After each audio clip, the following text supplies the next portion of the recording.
since we were studying medieval history, already we had covered advent of Islam, Delhi Sultanate, and now today we will see the Mughal rule in Punjab. So let's start with the Mughal rule. जो मुगल हमारे India में आए हैं, दे वर मुस्लिम dynasty of Turkish Mongol reason की, और 16th century में उन्होंने अपने इंडिया में अंदर इन्वेजन स्टार्ट किया। Their expanded their kingdom from Agra and Delhi until in the 17th century they control nearly all of the subcontinent. जो मुगल्स रूल है ये बहुत इंपॉर्टेंट है। इनके जो फर्स्ट 6 रूलर्स आते हैं फ्रॉम बाबर टू औरंगजेब, इन्होंने जो है पूरे इंडिया को कंसोलिडेट किया। लेटर ऑन जो रूलर्स आएंगे औरंगजेब के बाद, वो भी बाबर शाह जैसे हो गया, जफर शाह, ये सब, बहादुर शाह और मोहम्मद शाह, ये सारे आए हैं, अकबर टू, ये सब आए हैं, लेकिन they were not as capable और efficient as the first 6 ruler of this dynasty. और मुगल्स ने पूरे इंडिया को कंसोलिडेट किया, क्योंकि जब मुगल्स आए थे तो इंडिया बहुत सारे हिंदू मुस्लिम छोटे छोटे किंगडम्स के अंदर स्प्लिट किया था। इन्होंने उसको पूरा यूनाइट करा। दे वर बहुत वेरी एफिशिएंट, एबल एडमिनिस्ट्रेटर, और बहुत सारे जो अकबर जो थे जैसे, उन्होंने तो बहुत पॉलिसी, लिबरल पॉलिसी फॉलो करी, और इबादत खाना, मिलिट्री, मनसबदारी सिस्टम, ये सब लेके आए, विच लेटर ऑन जो होते ब्रिटिशर्स ने भी उसको अडॉप्ट किया। और it took 100 years almost for the britisher to conquer the Mughal regime. And इसके अंदर हम जो है बाबर से स्टार्ट करेंगे, औरंगजेब तक पढ़ेंगे, और बाकी जो रूलर्स हैं उनकी जो मेन इंपॉर्टेंट कॉन्ट्रीब्यूशन है वो हम सारी जो है देखेंगे। So let's start with the Babur, the founder of Mughal empire. हमने देखा था दिल्ली सल्तनत तो 1526 में तक जो आती है। 1526 में फर्स्ट बैटल ऑफ पानीपत होती है, जिसमें जो बाबर है इब्राहिम लोदी को हरा देते हैं। जो बाबर है, he was the founder of this dynasty, Turkish conquest है, और जी फादर अपनी वाली साइड है Timur from his father side and Ganges Khan from his mother side. Mother side जो उनकी आती है वो गंगेज खान से आती है, और इनके फादर का नाम उमर शेख मिर्जा था। वो फरगाना जो अफगानिस्तान के अंदर थे उनके गवर्नर थे। उनकी डेथ के बाद जो है इनको वो प्रिंसिपैलिटीज मिल गई। फिर इनका बहुत ख्वाहिश थी कि पूरे इंडिया को जाके ये कंकर करें। फिर उसके बाद ये काबुल को कंकर करते हैं, गजनी को करते हैं, काबुल को बेस बना के फिर जो इंडिया को कंकर करना स्टार्ट करते हैं 1 by 1।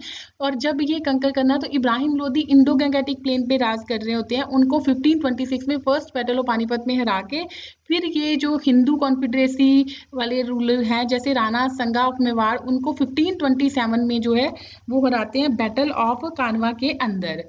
So political situation in northwest India was suitable for Babur to enter India. Sikandar Lodi फिर उसके died in 1517 and Ibrahim Lodi succeeded him.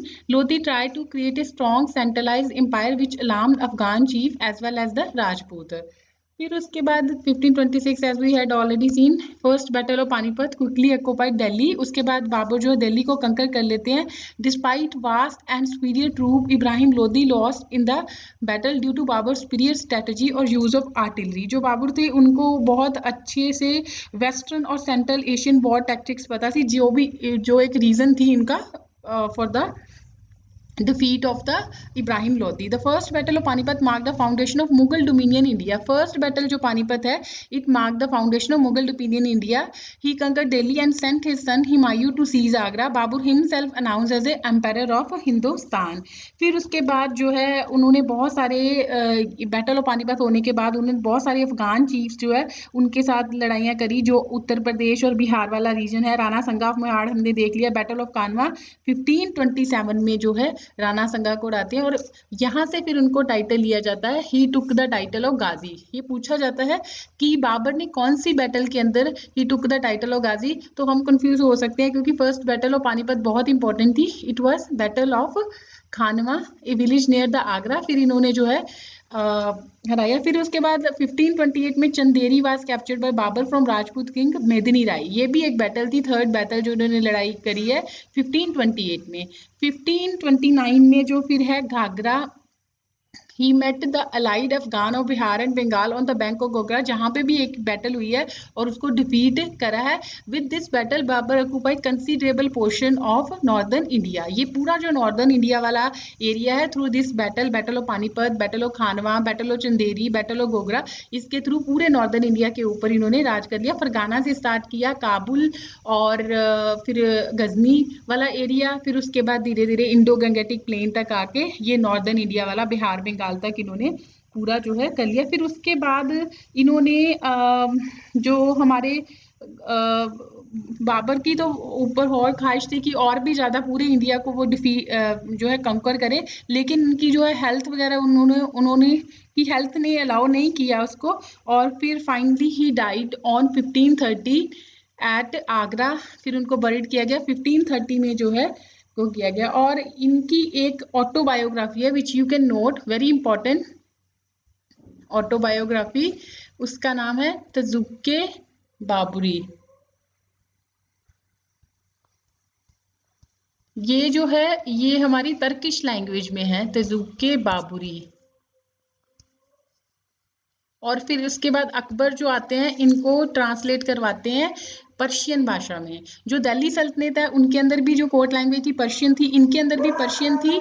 और जो बाबर थे इन्होंने अपनी तजुके बाबरी जो लिखी है ये तर्किश लैंग्वेज में लिखी है, अकबर इसको चेंज करा देते हैं पर्शियन लैंग्वेज के अंदर under the name Baburnama.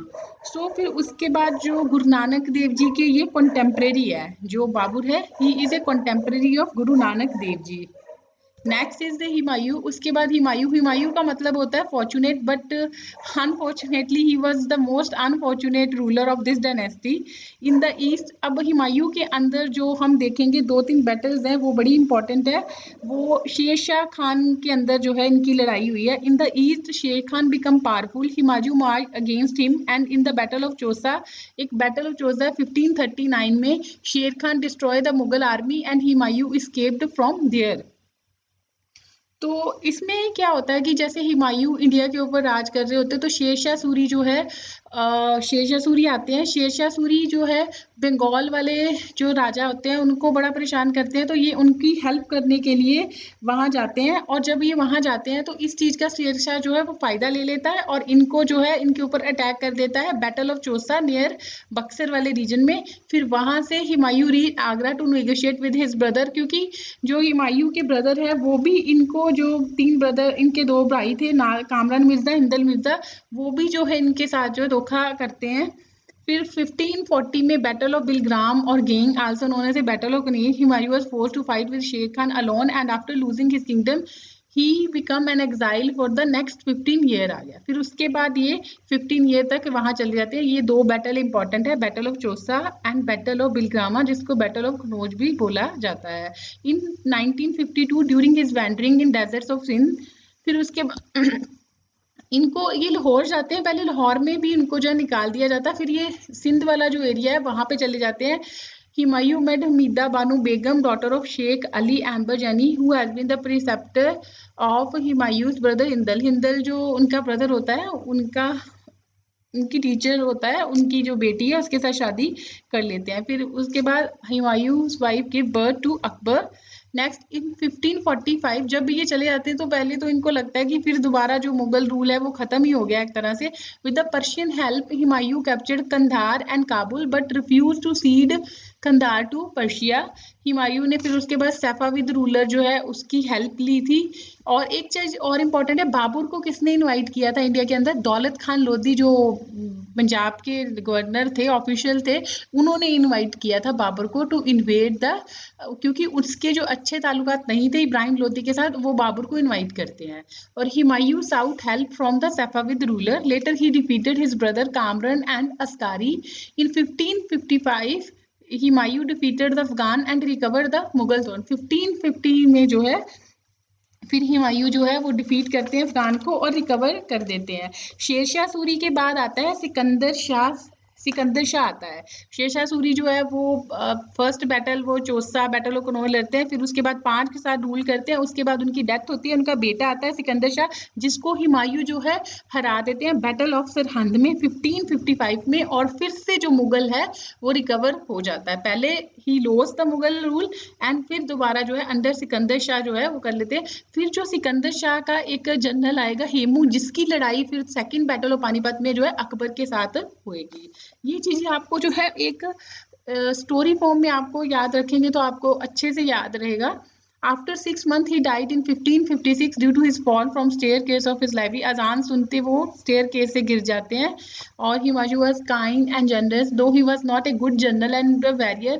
He has love for painting and wrote poetry in the Persian language में जो है ये लिखते हैं. इनको बड़ा शौक था astronomy का, पेंटिंग का, ये वाली सारी चीजों का. और एक इनका आता है हुमायूं नामा. हुमायूं नामा किसने लिखा है? गुलबदन बेगम ने लिखा है. इनकी जो सिस्टर थी उन्होंने, गुलबदन बेगम ने लिखा है हुमायूं नामा. ये इंपॉर्टेंट है. उसका हमने देखा था ज़ूके बाबरी, इनका है गुलबदन बेगम ने लिखा हुमायूं नामा. फिर आते हैं अकबर. अकबर का तो the most popular ruler among the Mughal dynasty. Akbar जो आते हैं, अकबर को जब हुमायूं की डेथ होती है तो वो बहराम खान को छोड़ जाते हैं. Bairam Khan he was the most trusted general of the Akbar. और हुमायूं का जो कोरोनेशन होता है, जब हुमायूं की डेथ होती है तो अकबर को कोरोनेशन एट कलानौर, गुरदासपुर के अंदर एक जगह है कलानौर, वहाँ पे बहराम खान ही उनका करते हैं. और आगे आने वाले सालों में भी बहराम खान ही जो है वो पूरी लड़ाइयाँ करेंगे और इंडिया के अंदर जो है मुगल रूल को एस्टेब्लिश करेंगे.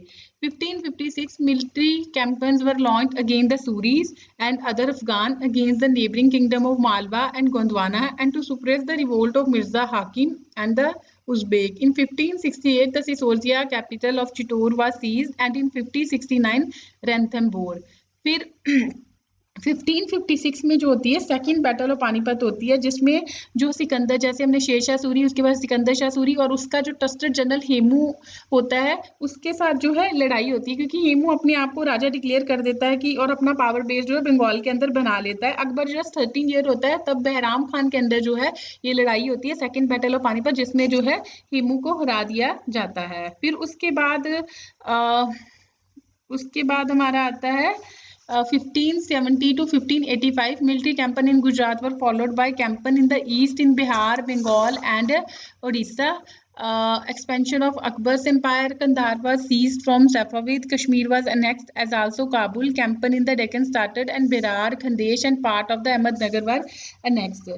बहराम खान जो है 1560 में क्या होता है कि बहराम खान को जो है वो अकबर और बहराम के बीच में थोड़ी सी प्रॉब्लम हो जाती है. वो मक्का चले जाते हैं और फिर वो क्या करते हैं, ख्वाजा खिजर के साथ जो है मिलके बहराम खान म्यूटनी कर देते हैं अकबर के साथ.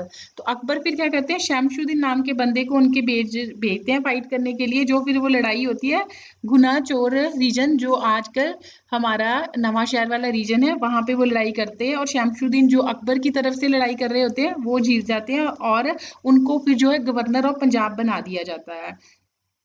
और फिर उसके बाद हमारा 1560 तक जो है पूरी मुगल डोमिनियन पूरे पंजाब को ऊपर जो है वो कवर कर लेती है और साथ में उत्तर प्रदेश, उत्तरांचल और राजस्थान वाला एरिया भी 1560 तक जो है वो पूरा कवर किया जाता है. अकबर जो है विजिटेड करते हैं पंजाब, जब गुरु अमरदास जी होते हैं उसके टाइम पे ये विजिट करते हैं. और पाकपट्टनम जो अभी प्रेजेंटली पाकिस्तान वाले पंजाब में, वहाँ पे भी करते हैं. फरीदुद्दीन गजे शंकर उनके जो टेम्पल है वहाँ पे भी जाते हैं.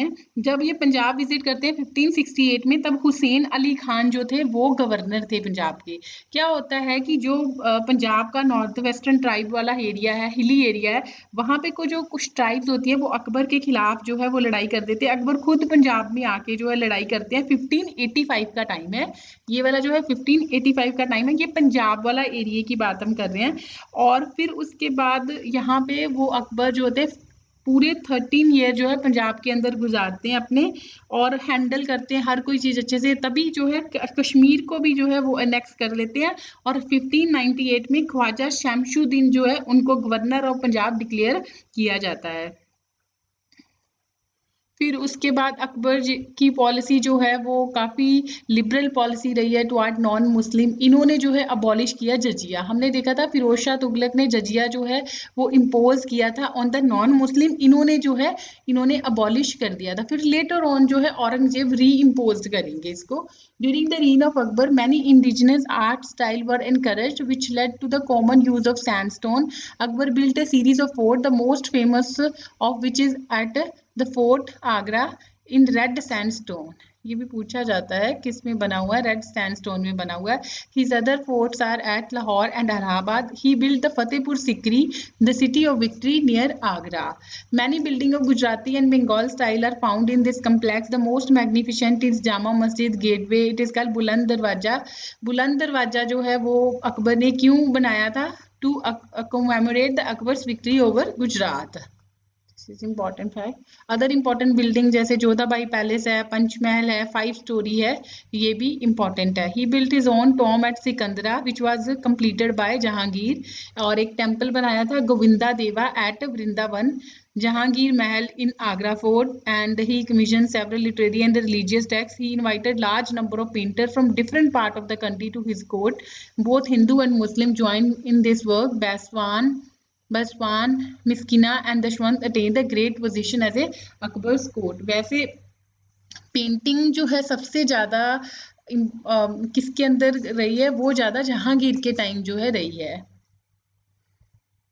Next is the Jahangir. और जो अकबर है, इन्होंने मनसबदारी जो सिस्टम है उसको भी बहुत ज़्यादा प्रमोट किया है। वो हम आगे देखेंगे डिटेल में मनसबदारी सिस्टम क्या होता है।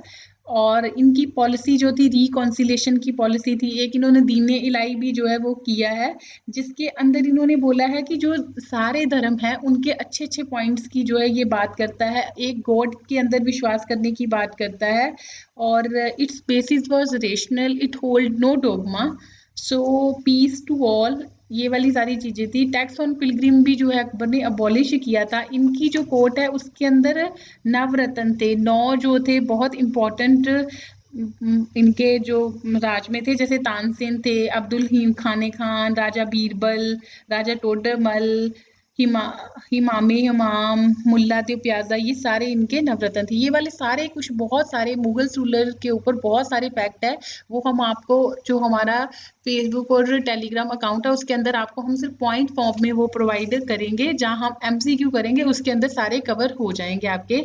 फिर नेक्स्ट हमारे आ जाते हैं जहांगीर। जहांगीर जो है इनका नाम है नूरुद्दीन मोहम्मद जहांगीर, पूरा नाम इनका ये है। और मिलिट्री कैंपेन स्टार्टेड बाय, जो अकबर के अंदर मिलिट्री कैंपेन स्टार्टेड किए थे जहांगीर ने उनको कंटिन्यू किया। सिसोदिया रूलर जो थे मेवाड़ के, Amar Singh accepted Mughal service, less successful campaign against the Sikh और the Ahoms and Ahmadnagar follow. देखो जो जहांगीर थे, इनका जो एक बेटा था, एल्डर सन था इनका खुसरो, उन्होंने इनके ही खिलाफ रिवोल्ट कर दिया था। और हमारे जो 5th गुरु है गुरु अर्जन देव जी, उन्होंने इनकी हेल्प करी थी, जिसकी वजह से जो जहांगीर है इन्होंने गुरु अर्जन देव जी को एग्जीक्यूट किया था। तभी से जो फिर मुगल्स और सिख के जो ताल्लुकात थे वो खराब हो गए थे। और फिर जो गुरु उनके बाद उनके बेटे जो गुरु हरगोबिंद आते हैं, उनको भी उन्होंने पकड़ लिया था। और फिर उसके बाद जब उनको छोड़ा गया था, उसी डे को जो है बंदी छोड़ दिवस जो है सेलिब्रेट किया जाता है।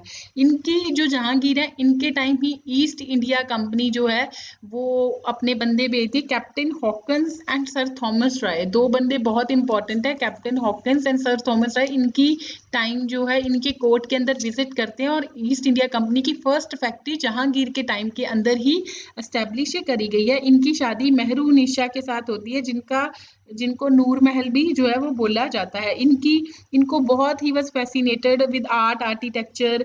अपनी जो उनकी ऑटोबायोग्राफी है तजुके जहांगीरी, उसके अंदर वो सब पता चलता है। He was so passionate about this thing. Famous paintings भी जो मुगल्स की है वो जहांगीर के टाइम अंदर बनी। अगर पेंटिंग्स अपने पीक के ऊपर थी जहांगीर के टाइम, और अब्दुल हसन, उस्ताद मंसूर, बिशन दास, ये हर तरह की पेंटिंग, पोर्ट्रेट पेंटिंग होगी, painting of birds and animal. Portrait painting के अंदर जो है बिशन दास जो है वो मशहूर थे, और जो painting of birds and animal थी वो उस्ताद मंसूर थी। ये क्वेश्चन पीसीएस के अंदर भी पहले पूछा गया था। जो paintings of birds and animal है वो किसके अंदर थी? उस्ताद मंसूर के अंदर थी। और कंधार जो है, जब जहांगीर का टाइम चलता है, he lost Kandahar to the Persia. Persia ने जो है कंधार किया, फिर जाके शाहजहां है उसको सिक्योर करेंगे। इनके फादर जो थे इत्मिदादुल्ला जो थे, नूरजहां के फादर थे, उनको भी एक अच्छी पोस्ट जो है चीफ दीवान पोस्ट जो है उसको दी गई थी। नेक्स्ट हमारे आते हैं और जो नूरजहां थी शी वाज ईरानियन, और इसी वजह से जो जहांगीर का टाइम है तो ईरानियंस को बहुत ज्यादा पोस्ट है वो दी गई है जहांगीर के अंदर। नेक्स्ट आते हैं हमारे शाहजहां। शाहजहां की अंदर जो है मुगल्स की जो है गोल्डन एज जो है वो बोला जाता है मुगल्स के अंदर, क्योंकि शाहजहां है इन्होंने बहुत सारे जो है आर्ट एंड आर्किटेक्चर, हमारा ताजमहल हो गया, जामा मस्जिद, ये सारी जो है कंस्ट्रक्टेड करवाई है। Mughal campaign continued in the Deccan under Shah Jahan. The Afghan noble Khan Jahan Lodi rebelled and was defeated. In the northwest, the campaign to seize Balkh from the Uzbek was unsuccessful, and Gandhar was lost to the Safavid. Shah Jahan was imprisoned by his son Aurangzeb for the rest of his life in Agra. फिर जो शाहजहां है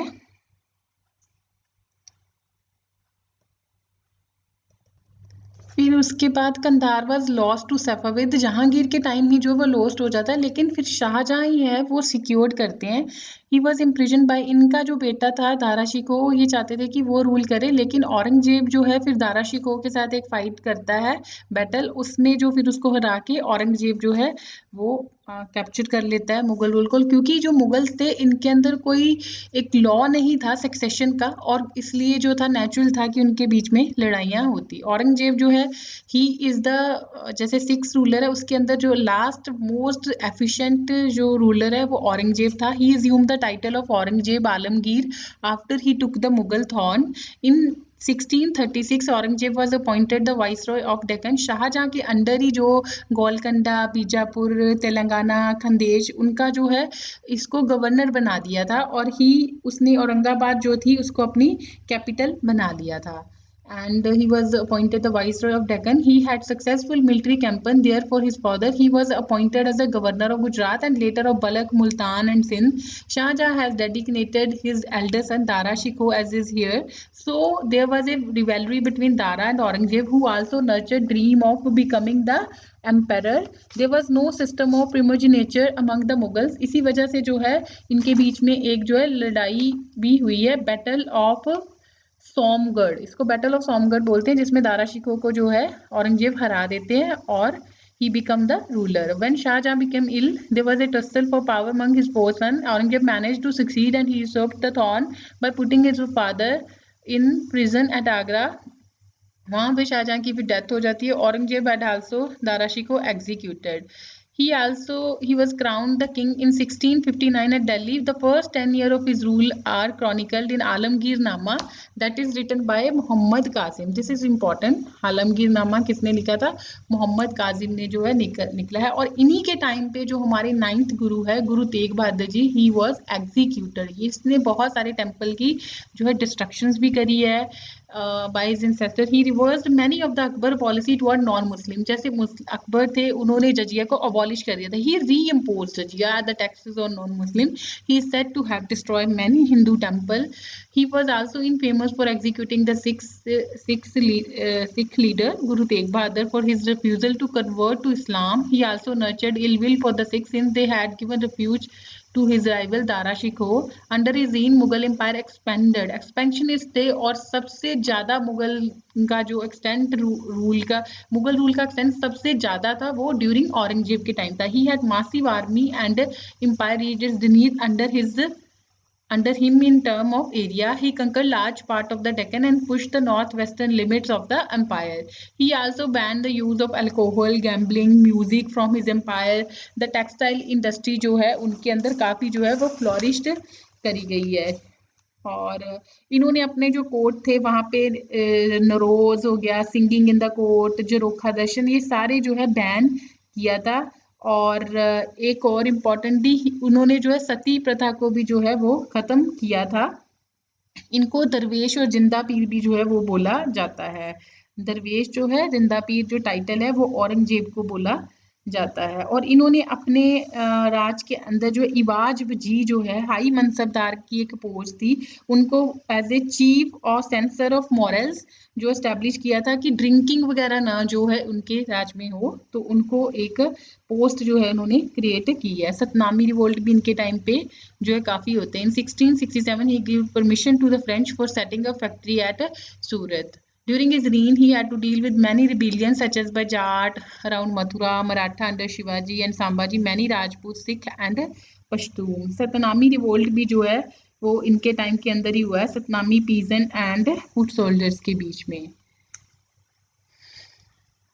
Though the Mughal Empire reached its territorial height during Aurangzeb time, it was also the beginning of the end in many ways. Aurangzeb's successors were not able to maintain the vast empire's territorial integrity, and many new states were formed out of the former Mughal vassals. Aurangzeb died in Ahmednagar in February 1707 of old age and at illness at the age of 88. He was in the middle of Deccan campaign. Then he had reigned for 49 years. आजम शाह जो है फिर वो आते हैं, उसके बाद शाह आलम, उसके बाद मुगल बहादुर शाह जो है वो अज्यूम कर देते हैं. लेटर ऑन जो है, इसीलिए जो मुगल्स का टाइम है वो बाबर से लेके औरंगजेब तक ही ज़्यादा इंपॉर्टेंट है. उसके बाद जो आते हैं हमारे बहादुर शाह आते हैं. सिखों के जो रिलेशन है वो मुगल्स के साथ खराब ही रहे हैं. फिर बहादुर शाह जब आते हैं उनके टाइम पे थोड़े थोड़े जो रिलेशन है गुरु गोबिंद सिंह के साथ ठीक हो जाते हैं. पहले बहादुर शाह आते हैं, फिर उसके बाद जहांगीर शाह आते हैं. जो औरंगजेब ने जजिया जैसे रीइम्पोज कर दिया था, फिर जहांगीर शाह उसको अबॉलिश कर देते हैं. फिर फारूक शियार आते हैं. फारूक शियार जो है उन्होंने एक जो ईस्ट इंडिया कंपनी है उनको, मतलब वैसे तो जहांगीर के time first east India company India के अंदर एस्टेब्लिश हुई है, लेकिन इन्होंने एक फरमान इशू किया जाता था जिसके अंदर ईस्ट इंडिया कंपनी को काफ़ी सारे कंसेशन दिए गए हैं. उसको मैग्ना कार्टा भी जो है वो बोला जाता है, विच इज़ अंडर फारूक शियार. फिर रफ़ीउद्दौलाजत, रफ़ीउद्दौला, ये बहुत शॉर्टेस्ट रीन है मुगल्स का. फिर मोहम्मद शाह रंगीला. मोहम्मद शाह रंगीला के अंदर जो ईरानियन इन्वेजन होते हैं नादिर शाह के अंदर, दीज वर, ये जो है डाउनफॉल के ही रीजन थे जो लेटर मुगल ऑन के आए. लेकिन थोड़ा टाइम चला है, ऐसा नहीं कि औरंगजेब के बाद बिल्कुल खत्म हो गया. बहादुर शाह, वो जो बहादुर शाह 2 तक चलता ही गया है, लेकिन फिर उसके बाद नादिर शाह के निवेजन, उनके अंदर खुद फैक्शनलिज्म और वीक सक्सेसर, इनकैपेबल, ये सारे रीजन थे फॉल ऑफ मुगल एम्पायर. और फिर शाह आलम 2 और अकबर 2 आ जाते हैं, बहादुर शाह 2 आते हैं. जब सिपोही म्यूटनी होती है 1857, उनको जो है एग्जाइल कर दिया जाता है रंगून, बिकॉज वो सपोर्ट करते हैं सिपोही म्यूटनी को.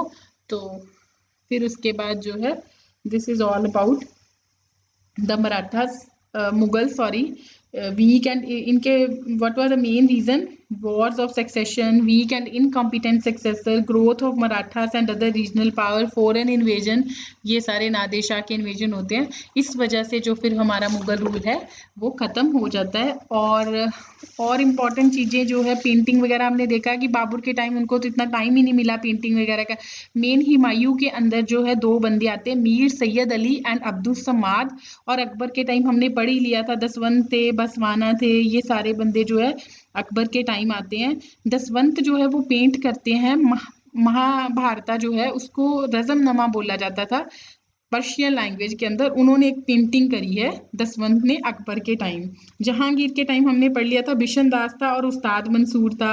और जो जहांगीर के टाइम एक जैसे फोटोज वगैरह के अंदर हम देखते हैं, मुगल्स की बहुत सारी फोटो है, राजा की फोटो तस्वीर बनी है, उसके पीछे एक हैलो बना होता है जैसे गोल सूरज की तरह, बिल्कुल लाइट की तरह दिखाया जाता है. वो हमारा जहांगीर के टाइम जो है, जहांगीर के टाइम जो तस्वीरें बनने के पीछे स्टार्ट हुआ था.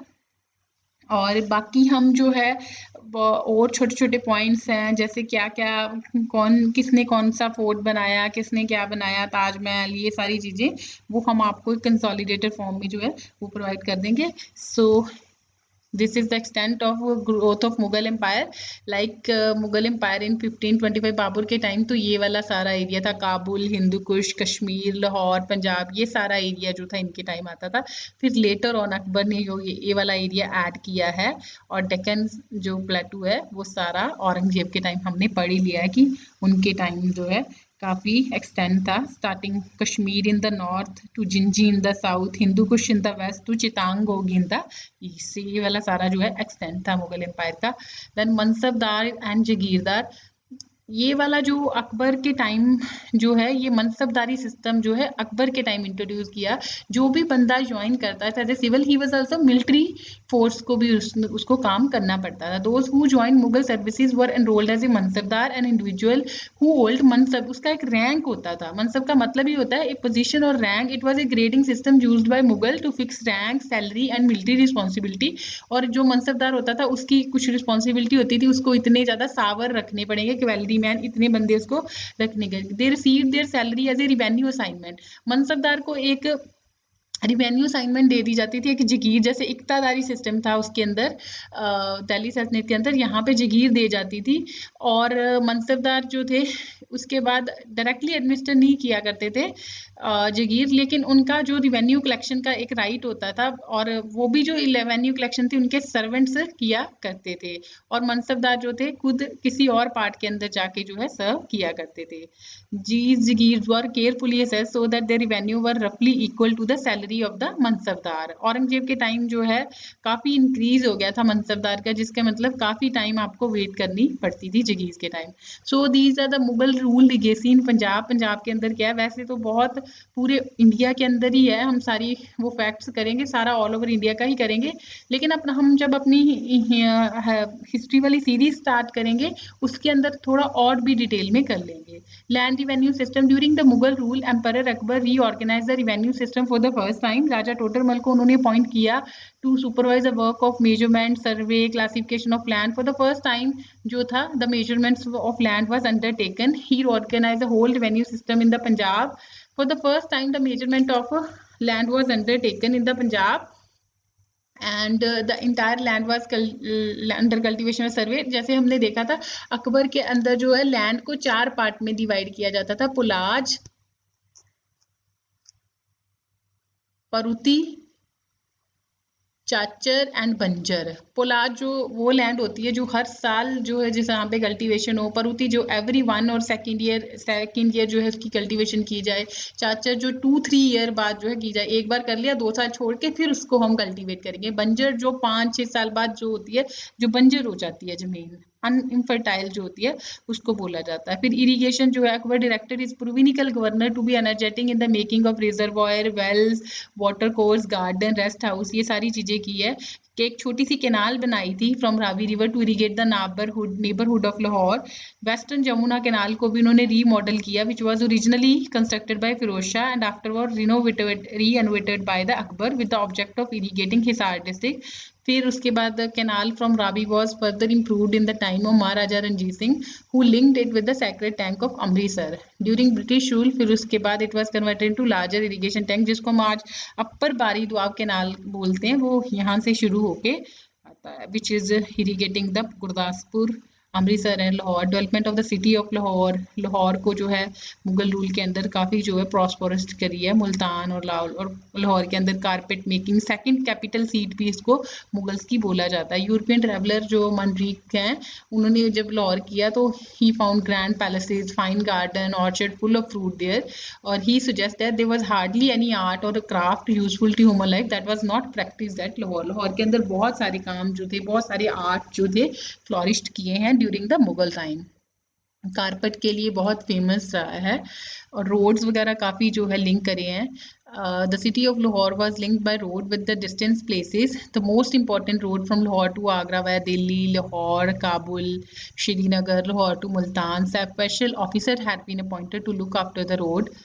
कासिम खान जो था अपॉइंटेड किया था अकबर के time. Jahangir planted tree on the road from Delhi to Lahore. He also built सरियाएं at many place. This is सरा, जो लोगों के लिए, जो लोग रास्ते में जाने हैं उनको सफ़र करने के लिए जो सराएं वगैरह बनाई जाती है।